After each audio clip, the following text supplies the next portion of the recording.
Welcome to the High Income Business Writing Podcast, helping you propel your writing business to a whole new level. And now, here's your host, Ed Gandia. Hey there, welcome to another episode of the High Income Business Writing Podcast, the number one podcast for business writers and copywriters who want to earn more in less time doing work they love for better clients. With well over 1 million downloads from listeners just like you across 101 countries. Mr. Gordon Graham, it's a pleasure to talk to you again, my friend. That's for sure. It's been a long time, and here we are. I think that I went back in your podcast. I think I was your first or second guest in your podcast when you started, You know what? You were the first guest, and I was my own first guest, episode 1. Okay. And then you were episodes 2 and 3, if I recall. Wow. We had so much to talk about. We had to break it up into 2 episodes. So Let's see where we go with this one. Here we are, episode 300 and something. And, we're still talking.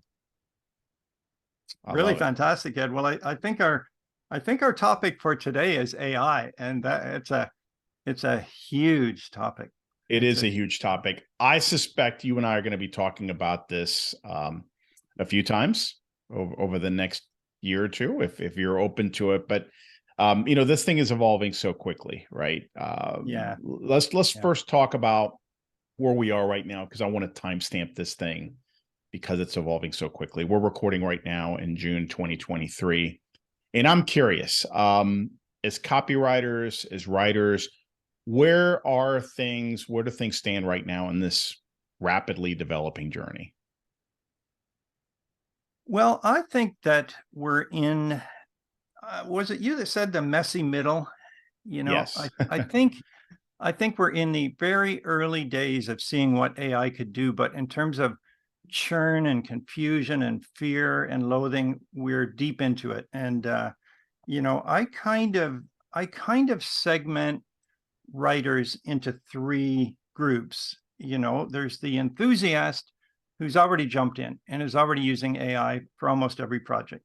There's the resistor who says, I hate this stuff, I don't care about it, it's going to destroy the profession, and I'm never going to use it. And then there's the people that are somewhere in the middle, the pragmatists who use it sometimes, who are trying it out, testing it out. People may think I'm an enthusiast because I'm writing about it in my newsletter all the time, but I am a pragmatist, and I think that's a reasonable place for writers to be. We don't want to be on the bleeding edge, and we don't want to be the late adopters that get steamrolled by missing out on something. Being in the middle mainstream is a good place for writers to be, because we're not computer scientists and we don't have IT departments, to back us up. Most of us are sole practitioners, and we have to see the benefit of using this stuff like immediately. And so I'm not spending all day long trying out new products, new AI services, signing up for everything.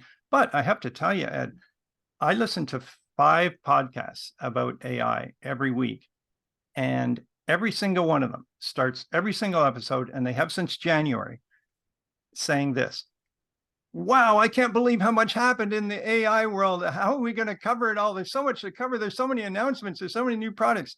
There are billions of dollars pouring into this. Big tech companies are in a life and death struggle with one another.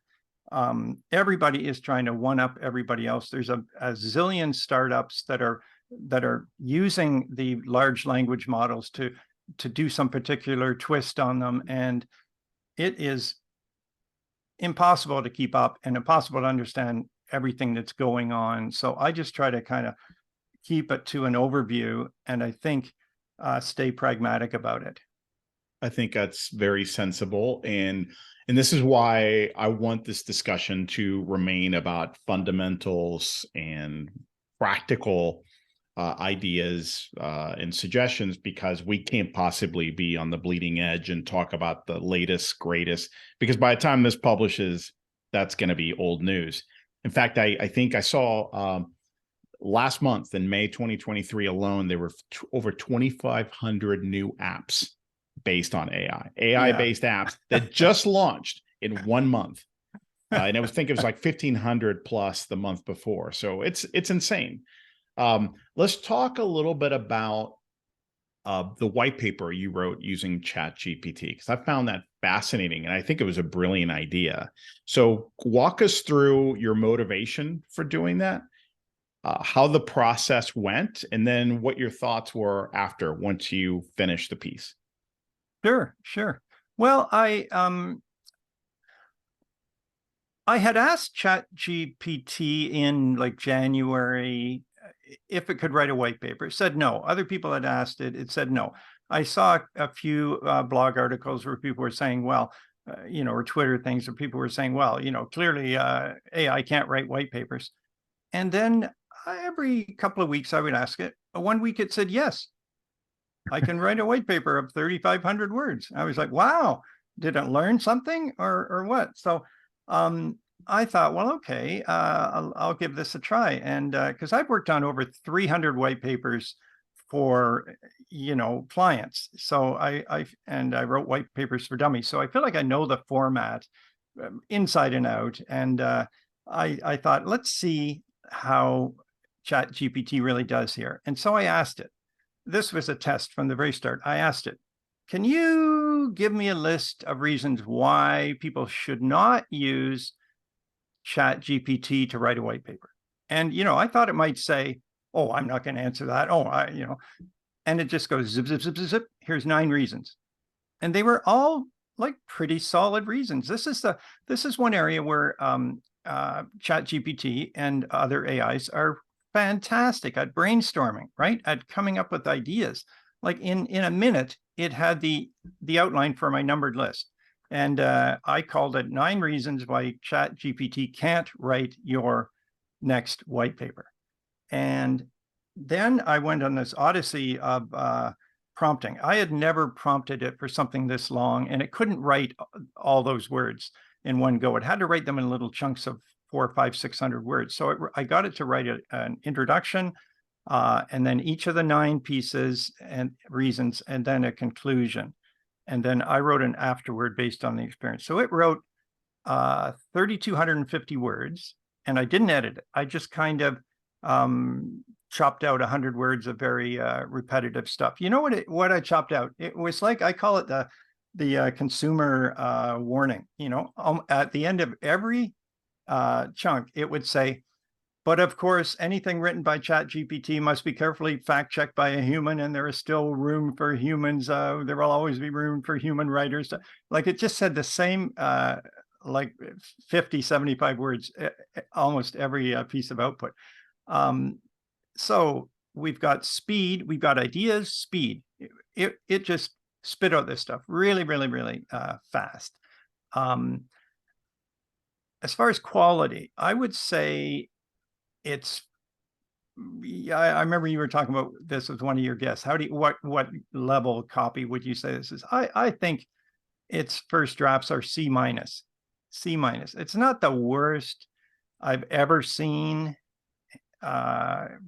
submitted by a professional writer, but it's far from publishable. I've been an editor, I've been a newspaper editor, newsletter editor, a book editor, and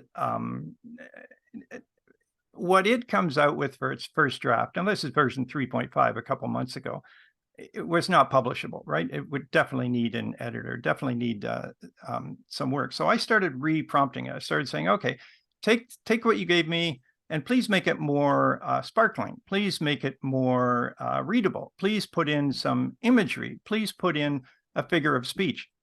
And I found it was really, really weak at that.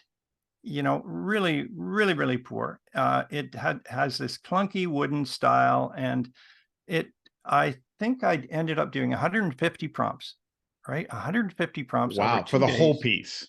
Yeah. And so some of that maybe 1/3 of that is because I was learning how to prompt as well. But I did 10 drafts. I pushed it to rewrite each of those sections 10 times. And you can see it for yourself. and judge the quality of the writing. But I'd say it's not B yet. I'd say maybe it's B minus, Mm-hmm. And I eventually asked it to rewrite it to hit a certain readability level. I usually shoot for 50, on the reading ease out of 100. And it said, sure, here it is. This is 50. When I retested its chunks that it said was 50 with, Microsoft Word or readability checker from the web, it said it was 36. So this gets into the reliability, It's very confident, isn't it? Oh, my sure, God. here you go. And Yeah. it doesn't show any sort of doubt. It just tells you what you want to hear with great confidence, and you believe it. Yeah. Yeah. So it really is true. You really do have to check everything. And its readability analysis was not accurate. And the worst thing about it was the research. So I was just using ChatGPT and asking it for sources. And then I was pushing it for footnotes. And it came up with footnotes, beautifully formatted footnotes, wonderful on point little quotes and sources. And I thought, I just about fell off my chair. I thought, this is amazing. Even though it's taking me all these prompts, if I get better at prompting, I'll just be able to sit there and talk, and the machine will write a white paper with sources, like with footnotes. And the research stage of a white paper, I'm finding, is the hardest, longest stage these days, because there's so much stuff on the web, right? There's so much dreck on the web you have to sift through. But let me tell you, it gave me 18 sources with footnotes. Then I said, oh, I'm going to check these. 16 of them are completely bogus.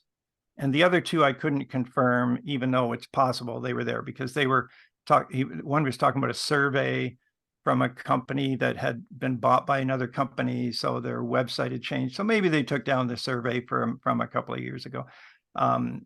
Another one was similar like that, kind of murky. I couldn't find the original source, but I couldn't say it was bogus. The other 16 completely made up. So it made them up so skillfully.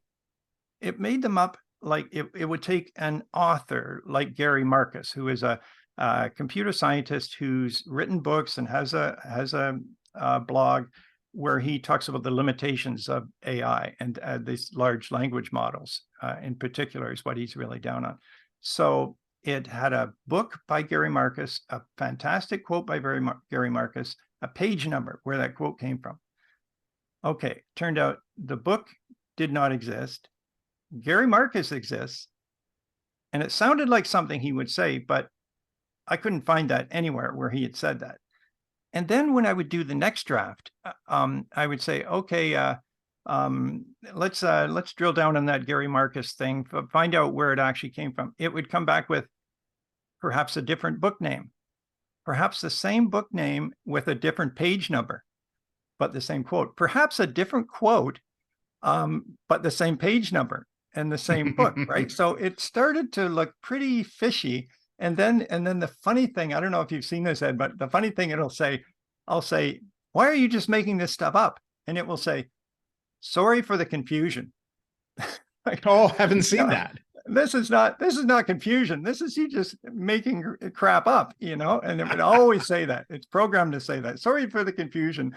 Here is a more accurate footnote. And then it would be the same old crap. So I ended up, Bing, the new Bing had come out with ChatGPT built into it. So I ended up researching the sources with the new Bing, and that was very good and right on, and things that I could confirm, and footnotes and page numbers. So the new Bing, has real-time access to the web and is good. And ChatGPT has that now through plugins, and that promises to take away that problem. But I would still never submit anything straight out of ChatGPT without checking it and without really rewriting it. I wouldn't hand a white paper like this to a client, with that style. One of the other things I noticed, Ed, was all of the 9 pieces started the same.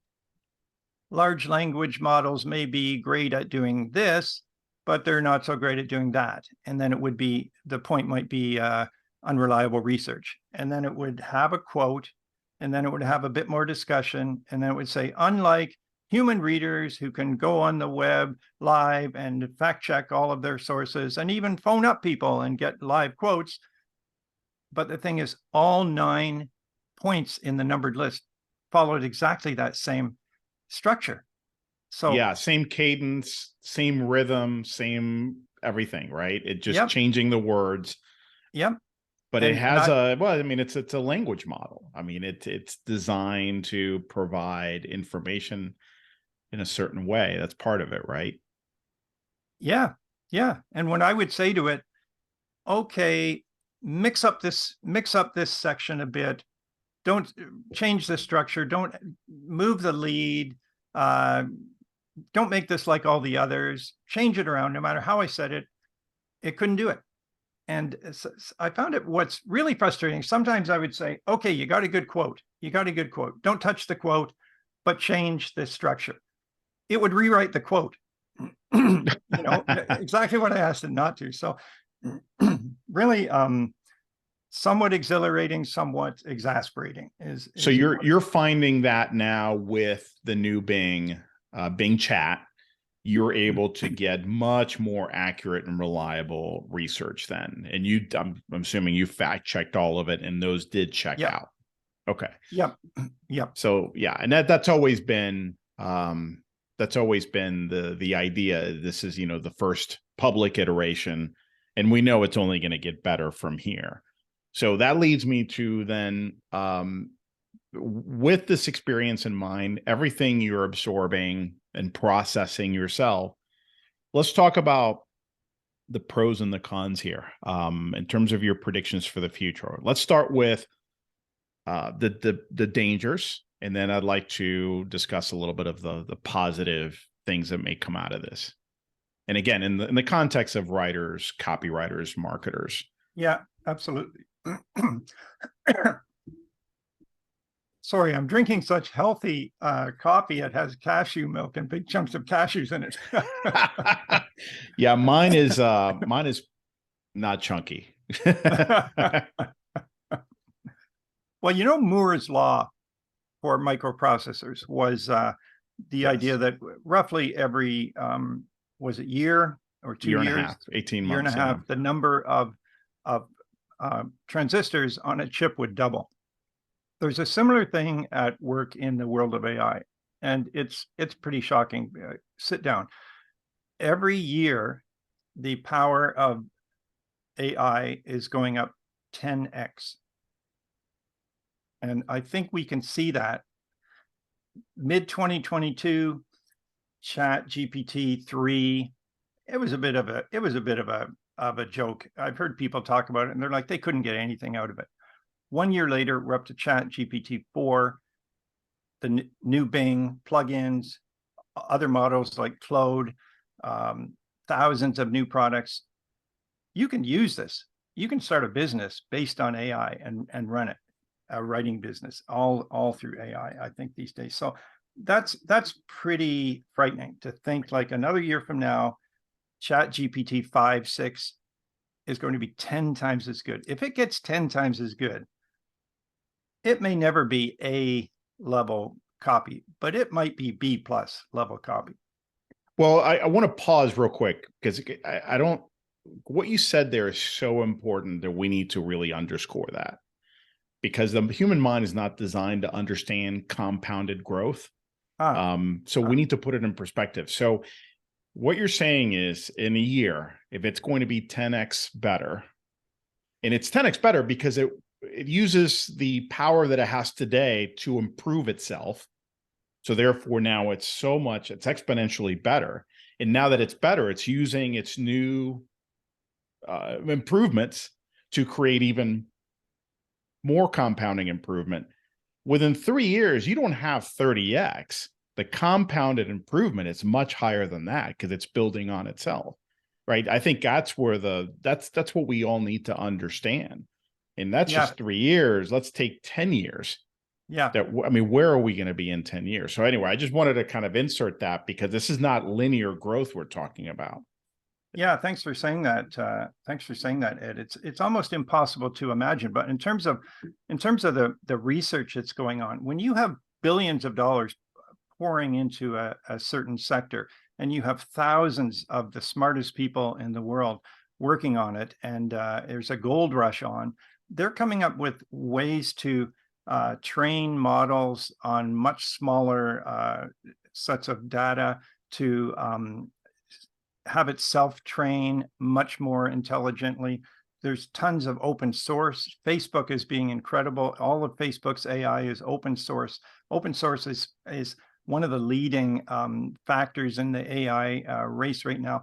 This is not just we're going to find more data to train it with and it's going to get smarter. This is like the entire world of technology is focused on making this better. And that's why every week you hear something like, well, there's just a new research paper out about how you can train a new model on like 1/10 the data, and you have a good image for this. I like the ladder and I like the flood. I think it's a flood. And what do you do when there's a flood? You know what I've heard? I've never seen a flash flood, but I've heard in a flash flood, it's like you see the water running down the street and it's like a 2 or 3 inches high. And you say, oh, that's nothing. I'm going to get wet feet. I'll just keep walking along. What you're supposed to do, that's the warning. You're supposed to run in the opposite direction as fast as you can run and drop your groceries and run, because when it's 1 minute, it's 3 inches high. Another couple of minutes, it's going to be 2 feet high and it's going to be sweeping you off your feet. And after that, it's going to be over your head. And I think that's what unfortunately, I believe that that's where we're headed. All the signs show me that that's where we're headed, a flood. So what do you do during a flood? You run to higher ground. You've said that. All of the low-lying commodity providers are going to be flooded.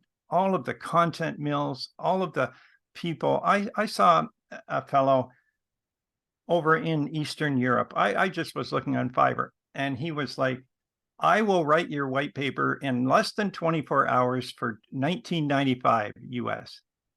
$19.95. Yeah. What kind of white paper are you going to get for that? And that was before AI. That was before AI. So he could do it now with AI. What kind of work are you going to get?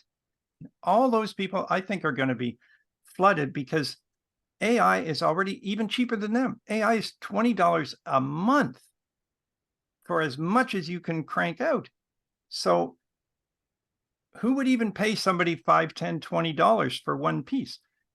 ChatGPT is already better than those commodity writers. So I think they're flooded. They're the first level that's going to be flooded. And I think that you've talked about that on your they can't leave their house, so it's not that they don't want to leave, is they can't leave their house. So right, the flood's going to take them immediately. Yeah What's another level? Well, how about agencies, content agencies? Right, they're not mills, they're agencies. A lot of these agencies were former advertising agencies, and the bottom fell out of the advertising business, as we know, when the web came on. Everything went digital, online. There was a whole new agencies that came along and doing digital advertising and SEO and all that, optimizing all that kind of stuff, content marketing. Most agencies, though, their business model is charging by the hour. You cannot charge by the hour anymore. That's over. Because if you say, well, we'll write you this blog post for $50 an hour. That sounds pretty modest, right? Oh, and it's going to take us 5 hours. That's $250.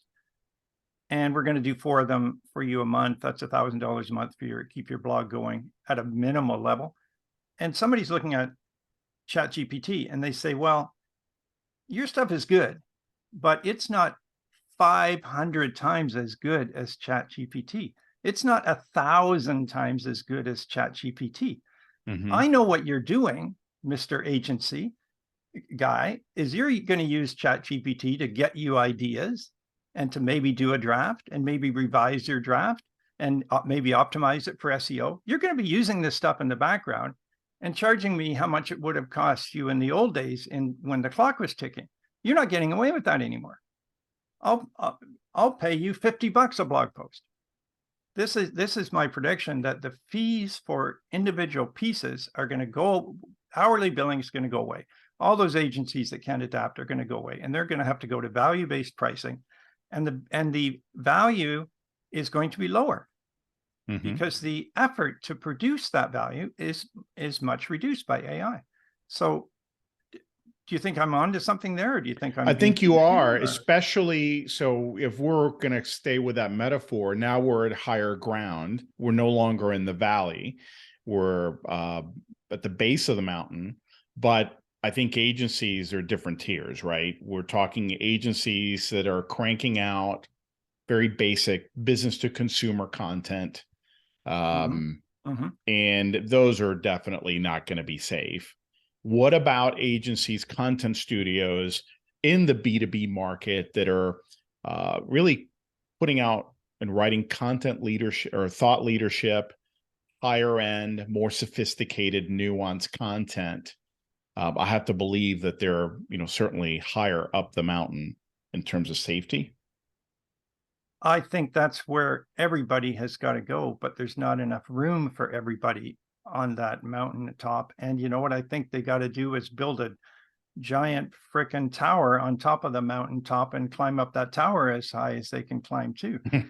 It's a market, right? So the low end of the market is gone. The mid-range of the market, fees will fall, and the top end of the market, the best clients with the biggest budgets who are using AI wisely, and probably have laid off some of their marketing staff, really, but we'll still need outside providers.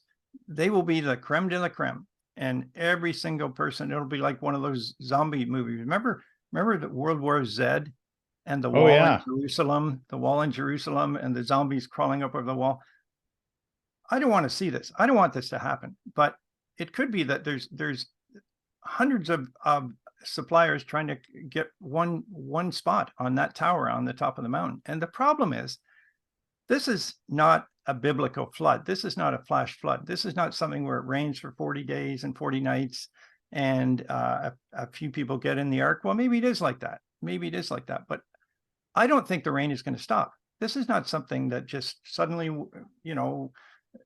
the rain will stop and the ark will land and everybody will get out and it'll be fine. What would stop AI from continuing to roll on? Well, maybe now we're living in a water world. Yeah. And some people have these. We have to continue this metaphor. So okay. It's water world. It's water world, and now we're living on boats. But most people. I'm glad you said that. That's great. That gives me some hope, Ed. That gives me some hope. Yeah. Well, let's work with this a little bit, right? I think some people are going to be they're not going to survive, right? So those people are moving up the mountain. Others are going to give up on the way there. And we're talking the majority of people either not going to survive or give up on the way there. And I'm saying the majority, I don't want to scare anybody, but we have to all remember that the majority of writers out there aren't competing directly with listeners of this podcast. Right. Okay. So I want to provide a little bit of perspective here. I don't want people to freak out completely. So this wasn't really a direct issue for you anyway. But if you're already kind of halfway up the mountain and you're seeing this, people running up the hill, what would keep you employed? What would keep you viable?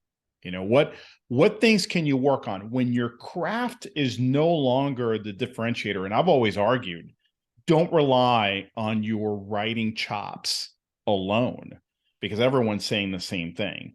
But when that's no longer the thing, because you have a computer that can crank out something similar, maybe not now, but within 1 to 3 years, what other competitive differentiators do you have that were still going to be viable? Ed, I'm really glad you steered us in this direction, because I was getting kind of down there, and I'm a happy-go-lucky, positive-minded person. I hate thinking about, I hate worrying about the future. So here's what here's how I dealt with this personally. I'm in my 60s. I could retire, you know. I'm not a millionaire, but I could retire and be fine if I never made another penny from my writing. So when I heard about all this AI stuff, I really thought to myself, well, this is probably going to really change our industry. Should I bother learning about all this stuff and dealing with all this? I've been a writer. I've written for publication for 50 years, 51 years, actually. When I was 17, I was the editor of my college newspaper, you know, and writing newspaper stories. So I've developed my craft over 50 plus years. Is that all just going to go away and not be meaningless because software has come along and done this? Do I even want to deal with this, or do I just want to hang it up and quit? And I thought about that for a while. And then I said, you know, I want to see what this new stuff is all about. And I want to see if I can understand it. I come out of technology. If anybody can understand this, I come out of the software business. Maybe I can understand it and help translate it for my peers, my colleagues, you know, my writing buddies and friends. And maybe I can do something to help the writing community, you know, deal with this. And for me personally, I've never told anybody this, and I guess it's a dumb thing to announce on your podcast, but here's what I'm going to do. Here's what I'm going to do. I am an expert in one particular format, white papers. A lot of marketing people are wondering, can I just use AI and just press a couple of buttons and give a couple of prompts and get a decent white paper out? White papers are still popular. They're not going away. The latest figures I saw showed that you know, marketers love white papers more than any other type of format. And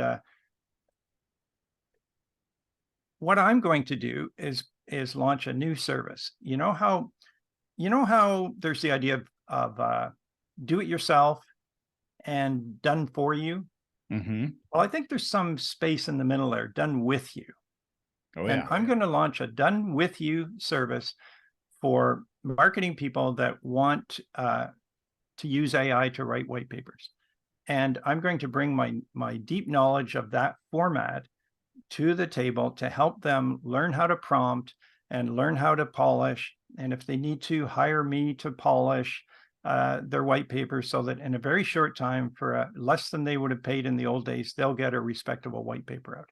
So I'm going to offer a strategic combination human writing skill plus AI service. And that'll be starting summer or fall, you know. So I think that's what people have to do, is operate on a really strategic level. And here's something we were going to talk about that I think is important. Talk about AI with your clients. Don't let it be the elephant in the room. You know, I have decided I deliberately talk about AI with my clients, and those have been fascinating conversations. When I land a white paper, I'm working on a white paper right now, and I said to my client, well, you know, I've been toying around with AI, and I'd like to use it to help me be more productive on this project. Nice way to position. Who's going to say, no, I don't want you to be productive on my project, right? My client says, oh, I'm so glad you mentioned that. You know, my manager is coming by every single day. He's walking around the entire company saying, are you using AI? Why don't you use AI for that? Hey, how are you using AI today? Hey, did you discover anything about AI? Our manager is walking around urging us all to use AI all the time. And I'm doing it. And how do you like it? Well, what do you find it works well at? Oh, you know what? I had to do this thing. I had to go on the Zoom and I didn't know the person. And I just asked the AI to tell me about the person and tell me about their area. And I got like this incredible briefing in 1 minute that would have taken me 15 minutes to get from Wikipedia or LinkedIn, you know. And so I've had these exciting conversations with my clients because nobody has this figured out. Everybody is confused. And a lot of writers are afraid of bringing it up. Oh my goodness, I can't talk about AI with my client's going to think I'm just going to press a button and then hand in what I've got. So I've got a policy, a deliberate policy that I came up with which is, I at the very start, I talk honestly with my prospects about AI. I'll probably use AI for brainstorming. I might use AI if you give me a 75-page report, I might get it to sum it up for me, or ask it, are there any great sound bites in here? I might even get it to draft a section, but I will never, I promise to you, I will never just give you what AI gives me. I will always rewrite it and revise it and polish it and humanize it and make it my best possible work. So I'm going to use AI to speed up my production on your project, but I'm not going to just hand you something out of AI. What client would mind hearing that? I love that. Well, like the only thing, playing devil's advocate here, Gordon, maybe not the right kind of client, not the client that you would want, but is there a possibility that a client might say, we're fine with that, but you need to lower your fee because we know it's going to take you less time? You know what? Fine. They're right. They're right. If a normal white paper takes me 2 weeks and using AI brings it down to 1 week, why should all that benefit flow to me? And why should I be in that precarious situation with a client who can say, you know what, that damn guy, charges the same fee, and then he told us he was going to use AI. Clients aren't stupid. I'm prepared for fees to fall. Fees, I think, for writing are going to fall. How could they not? If we gain this a fantastic production tool that can make us 50% more productive, how can we justify keeping the same fees? I mean, we could drop our fees by 25% without blinking, and we're still ahead of the game. We can drop them 35%, and we're still ahead of the game if we're gaining 50%. On that white paper I did, that first one, and I'm in the middle of some other experiments too, it saved me about 1/3 of the time to do that. Even though you were learning as you went in terms of prompting. Even with all those screw ups, even researching, I figured that white paper would have taken me 2 weeks to research and do the old way. And it took me 3 days, Interesting.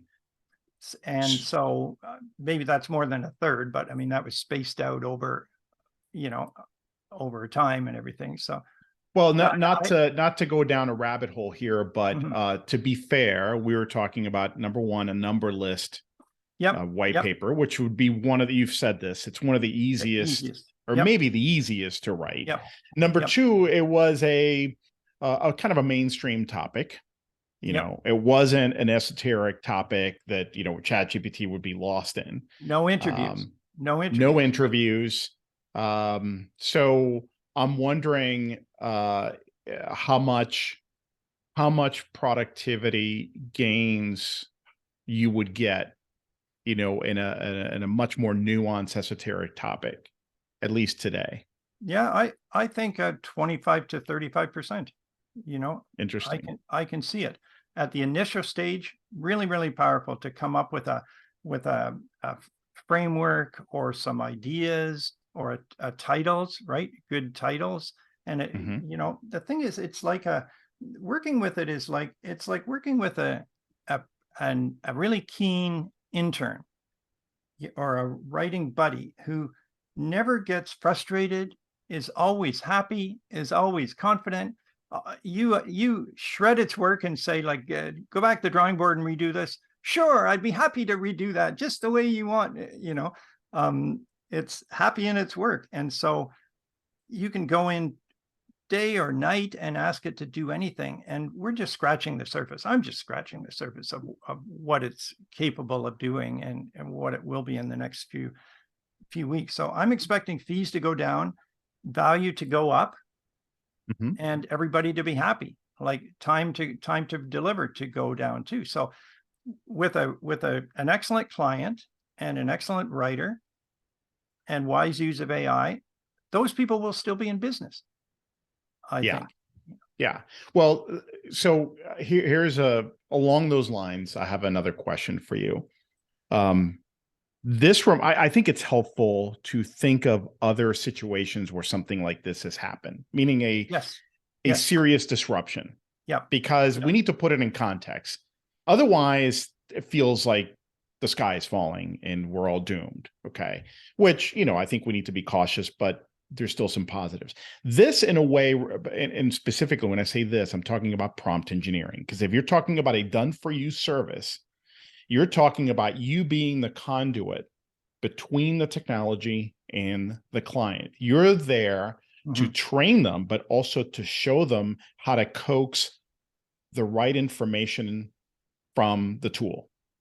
Okay. We're at a stage right now. This reminds me a lot of 1993 with the early days of the internet before browsers.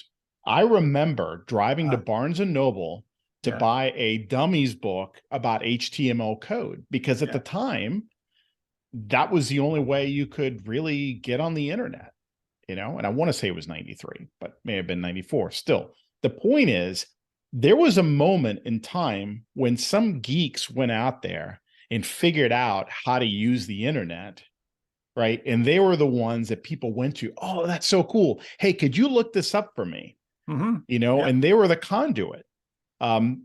94 or so, suddenly we had browsers, we had the World Wide Web, and now everybody could use this. Now, it was still early days. Like, well, where do you go? There was no Google at the time. There were some search engines, but it was this whole world of possibilities. You could waste a lot of time. And that's what we were all doing. We're wasting time. So back to where we are today, it seems that we have a window right now that's ideal for what you just described. We have clients who don't have the time, the energy, or the knowledge to know how to use these tools appropriately. And then we, if we're smart, we're going to learn how to do that, not only so we could use it for our own good when working on client projects, but to offer a done-for-you service and be that conduit and teach them to fish. Do you see that window evaporating or closing? And what I mean is, will there come a time very soon where you won't really need great prompt engineers, because the technology will be so good that, just like with the World Wide Web, anyone can Google, anyone can find a website, anyone can find the research. Does that make sense? Yeah. I'm glad. I'm loving this conversation, Ed, because you're giving me all kinds of hope and new ideas and stuff. And I think that's a very apt metaphor for the early days of the web. I was not interested. People would be showing me, like, I was working in a software company and writing manuals, and the geek would be calling me over. Look at this thing, and it would be this horrible mess on the screen, right? And like, you can find all these books, and I'd like, I'll just go to my bookshelf, or I'll go to a bookstore, or I'll go to a library. I'm not looking at that. And then you see the book and it's unreadable on the screen, right? It was just, it was kind of a joke. And this is, I guess, to update that to today, my problem with the writing market, and I'll start at the most basic level. Everybody thinks they can write.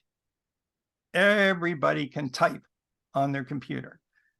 And now everybody can type a prompt into ChatGPT and get something out that's okay.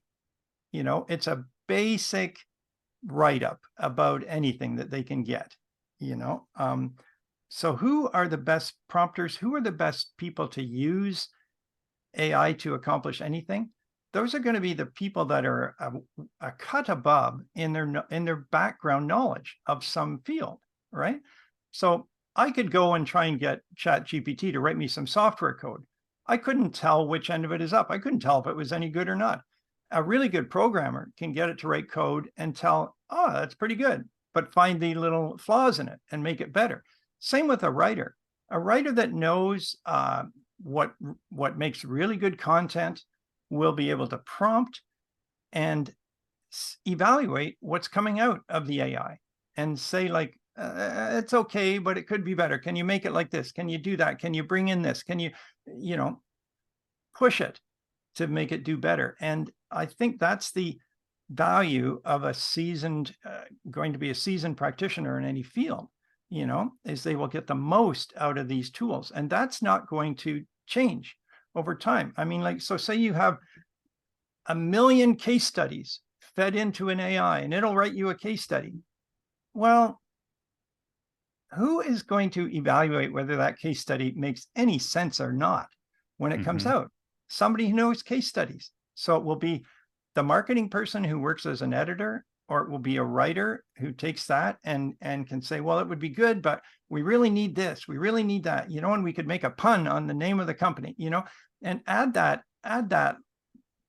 last 20% that makes all the difference. All the difference. Absolutely. Yeah, absolutely. That turns something from being flat and pedestrian to being something, crisp and clear and sparkling. So that's craft, but it's an element of craft. It's background knowledge of your format that you're writing, or background knowledge of the market and the audience that you're writing to. Yes.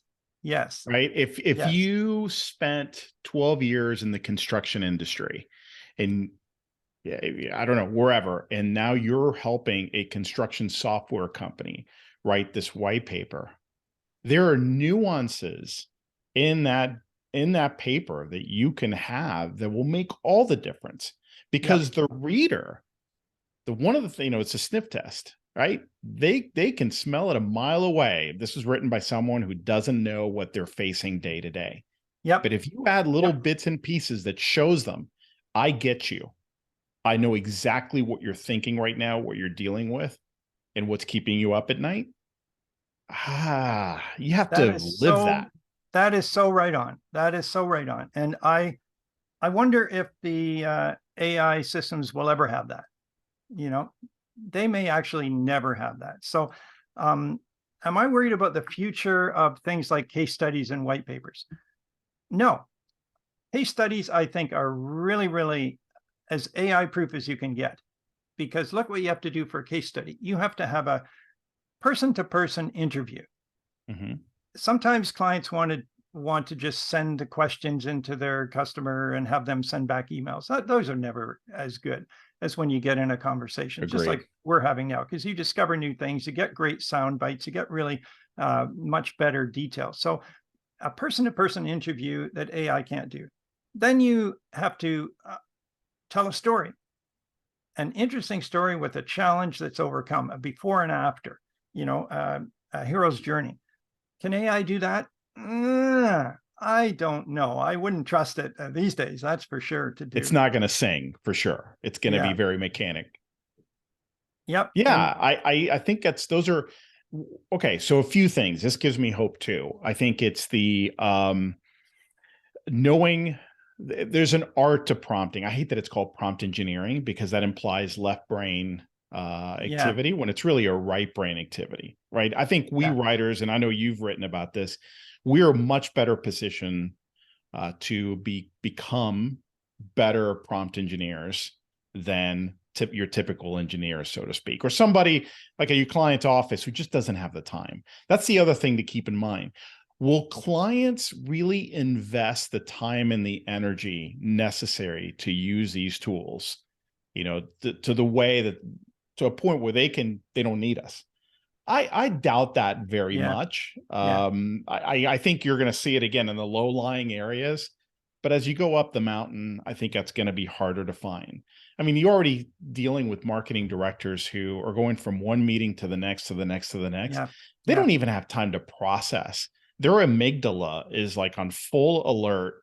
Their creative power is gone. So they need us, number one. Number two, I think I love that idea of the last 20%. That's really where it matters. And I'll even throw this out there. In a world where more and more content will be AI generated, it's really the human content that's going to truly stand out. So in a way, that's another way we could look at it, right? It's okay, bring it on, because my stuff is going to stand out so much more. Yep. And in terms of white papers, they've been around for well over 100 years, and I can't see any end to them, because what does a good white paper do? It helps a business person to understand an issue that they want to understand, to solve some kind of problem, nagging problem in their business, or to make a decision about which way to go with something. As long as there are businesses, as long as there's business people, they're going to want to do those things. And they're going to need information from outside the company to be able to do that. So that's what I call a white paper, some kind of amalgamation of information, carefully assembled information that makes a persuasive point about some issue or some problem or some decision. And whether they will be on paper, like printed as PDFs and read on the screen, or whether they will be some kind of microsite, or whether they'll be delivered in some format that hasn't been invented yet. Like, I think that business people will need that kind of information. They're not going to get it from TikTok. They're not going to get it from Pinterest. When a company has a big decision to make, they want facts and numbers and cost benefits and solid analysis, and they argue about it. They discuss about it. This is what I was really fortunate to work in B2B, and to work in companies where we had to make these kind of decisions. I remember when desktop publishing came out, I had to spec out a system, a desktop publishing system. For a newspaper, I had to spec out a typesetting system. And you better believe, when you're spending hundreds of thousands of dollars, you don't just watch a couple of videos, or read something that AI gave you and make a decision. You go to meetings and you get grilled, and people say, what about this? What about that? You've got a bean counter in the room, and often you've got the HR person who is saying, well, what about my people? What about the training? How hard is this thing going to be to use?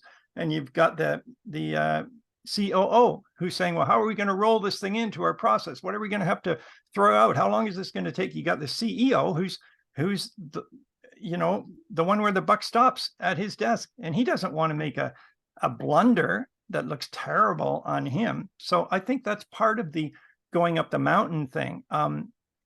The better clients are going to be the ones that are selling the most expensive things, because for their clients to buy those expensive things, they need to provide a lot of information that has to be assembled by writers. So don't look. I used to say a white paper, if you're selling something less than 50,000, you probably can't justify a white paper. Now I'm thinking maybe it's like going to be, if you're selling something for less than $500,000, you can't justify hiring a writer to do a white paper. There's still a lot of companies out there selling expensive systems. Maybe it'll be, if you're selling something less than 2 million, you can't justify hiring a writer. So look for the companies that are selling really expensive things. And that's another way to find future clients during this flood thing, and stay on the top of the mountain. Well, I want to add to that, because somebody might say, well, yeah, but you just talked about 10x improvement over the next year. Won't it get to a point where a company can write a pretty good white paper with AI? My argument would be this, at least I haven't seen this yet, I don't even see the promise of this happening anytime soon, is the ability to really connect dots.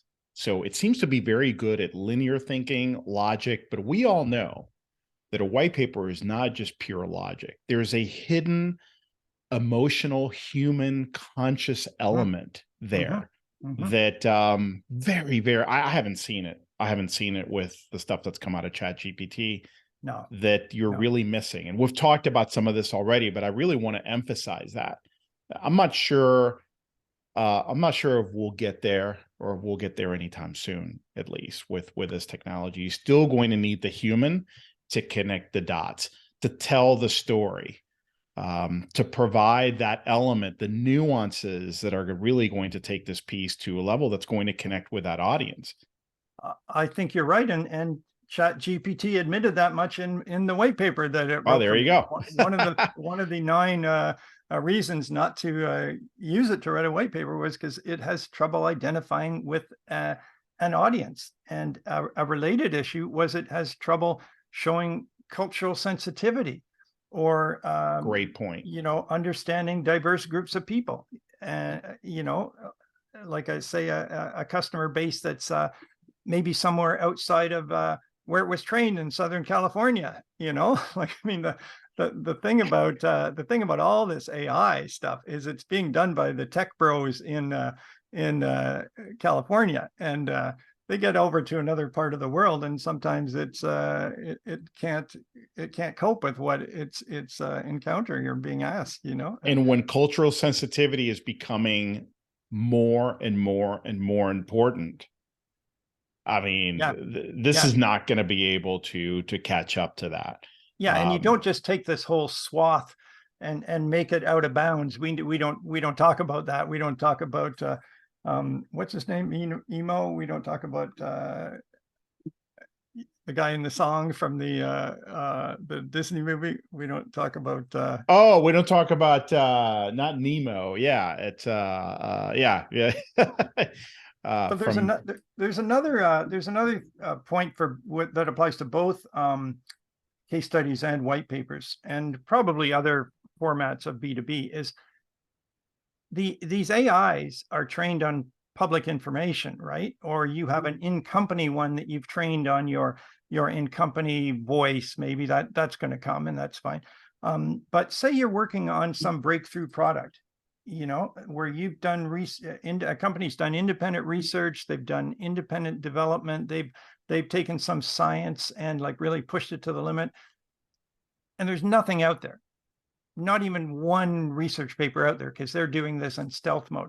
What is the AI going to know about that? It's going to know squat. Is it going to be able to interview these egghead scientists? Absolutely not. Is it going to be able to get them to sit there and type?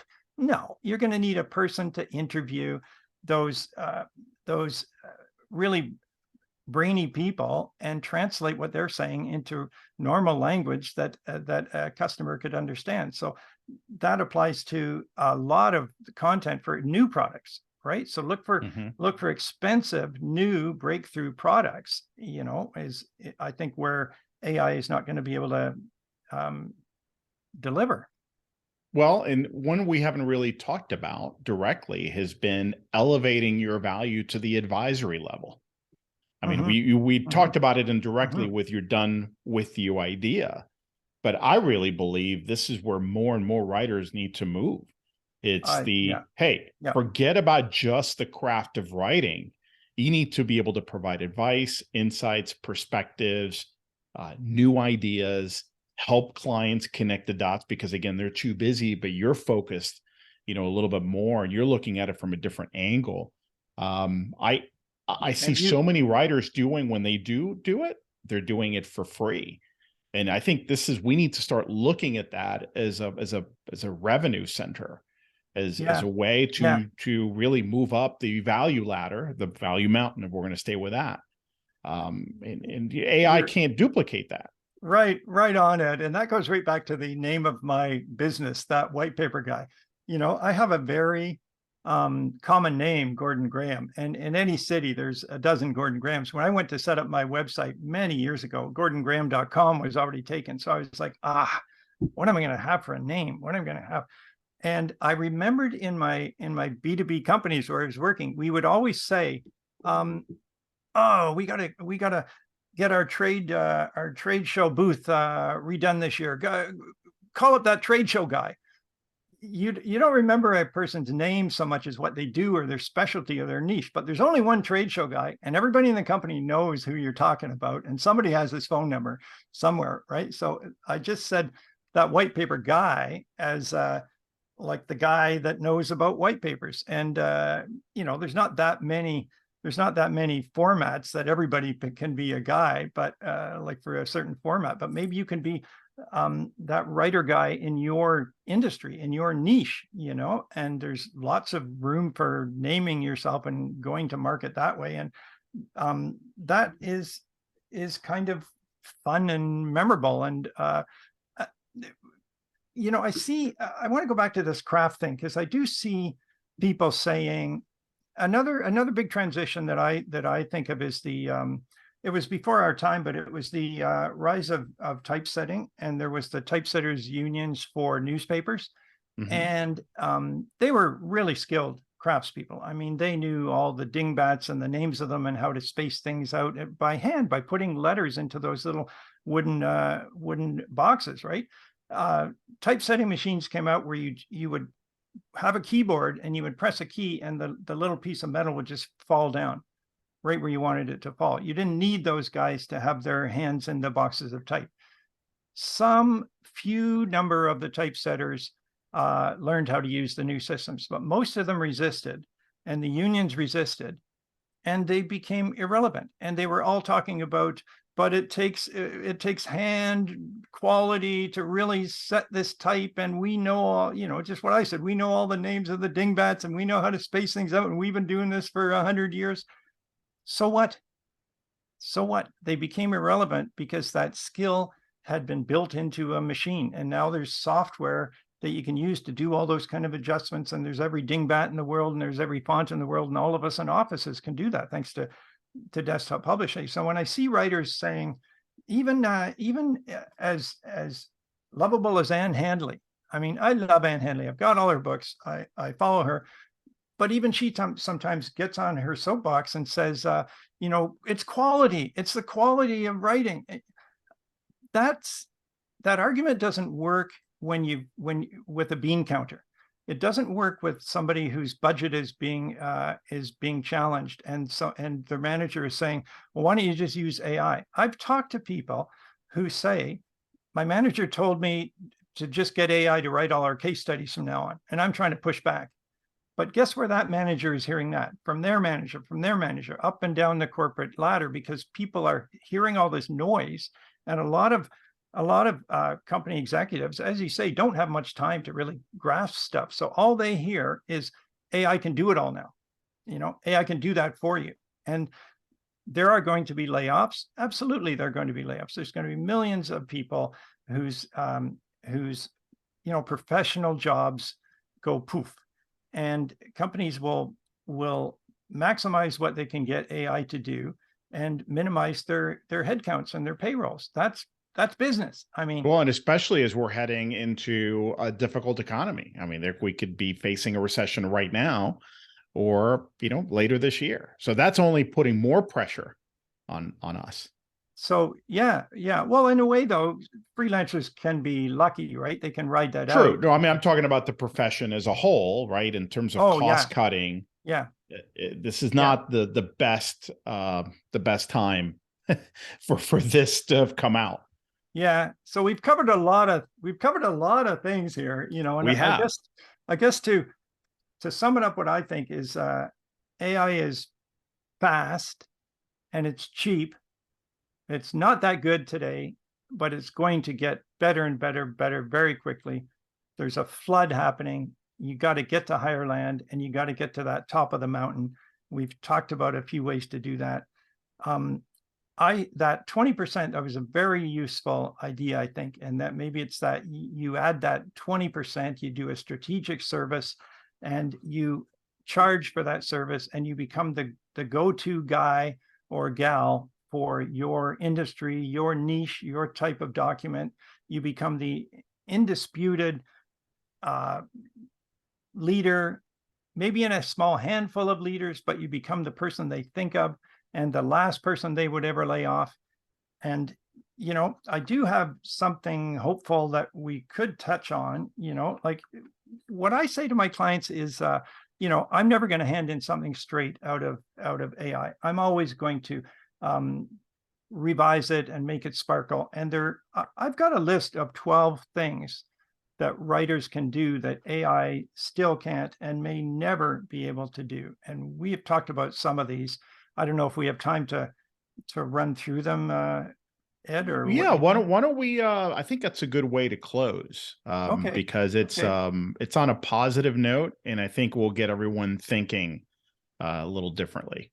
Okay, and we're going to make this available as a downloadable checklist with a link in your show notes, right? So yes, absolutely. So you should, if you go to the show notes page now, you should see a link to it. Yeah.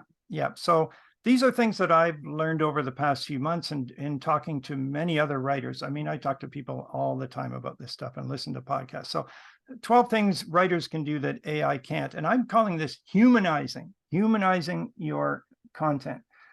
First person, your writer's eye to create an intimate tone. AI might be able to write as I, but it is not going to sound like a real person.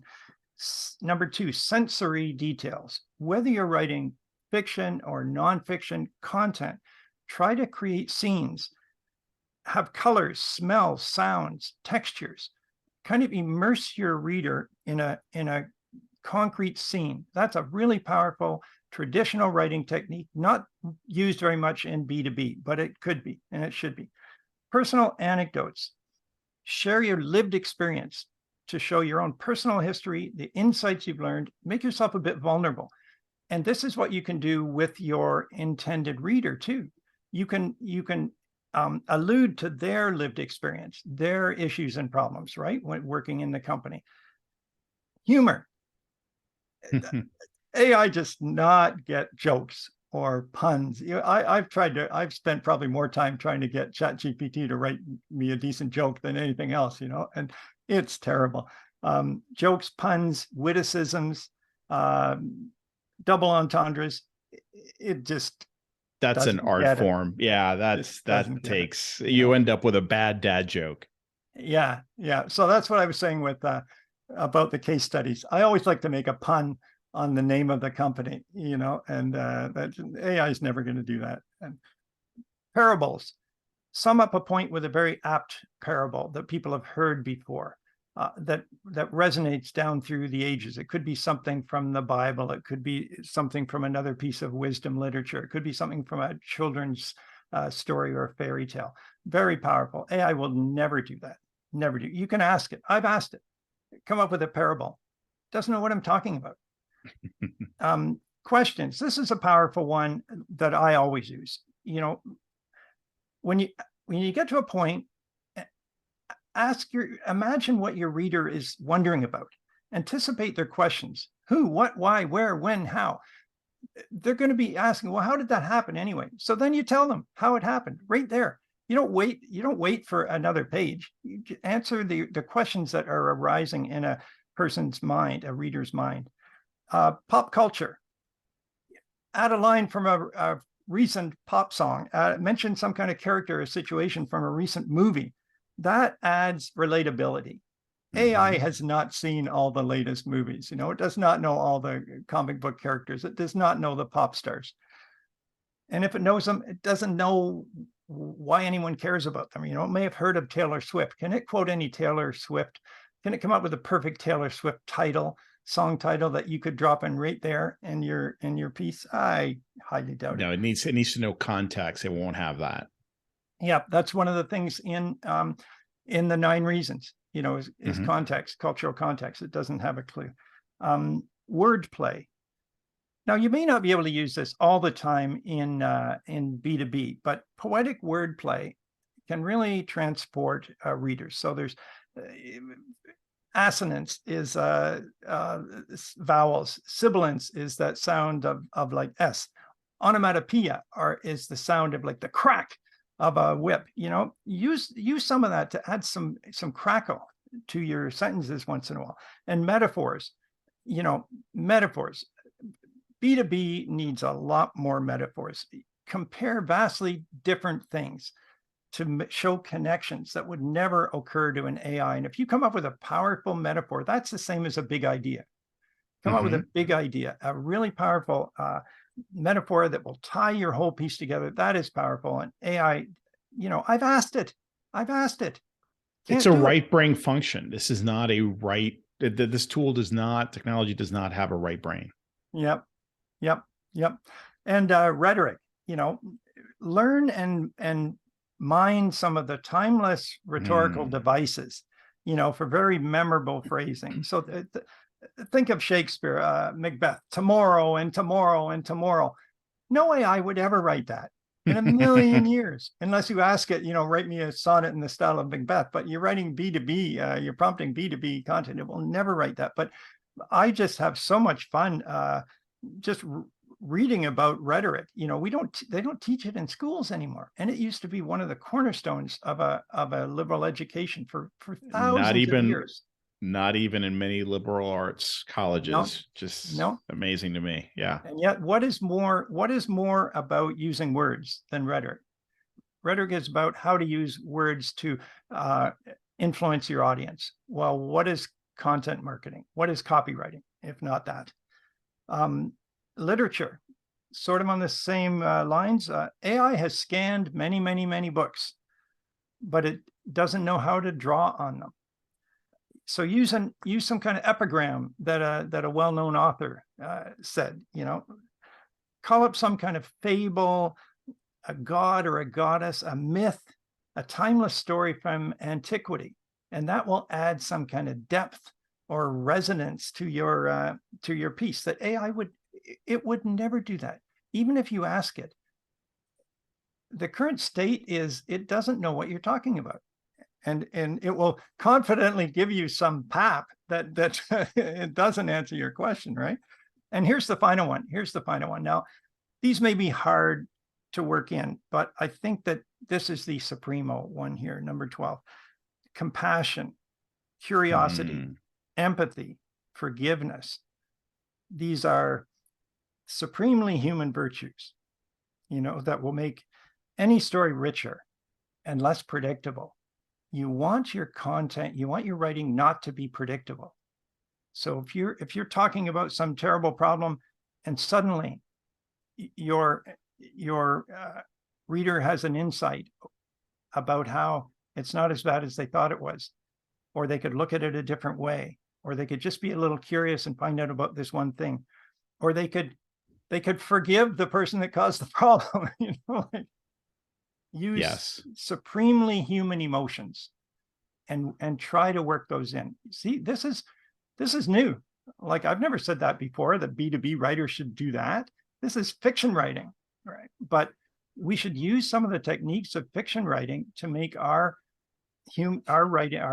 content writing more human and more resonant. And that's in an age where we're going to be flooded with more and more of this AI powered content, this is where we need to go to stand out. So I would argue that if you haven't used some of these techniques, now is the time to start.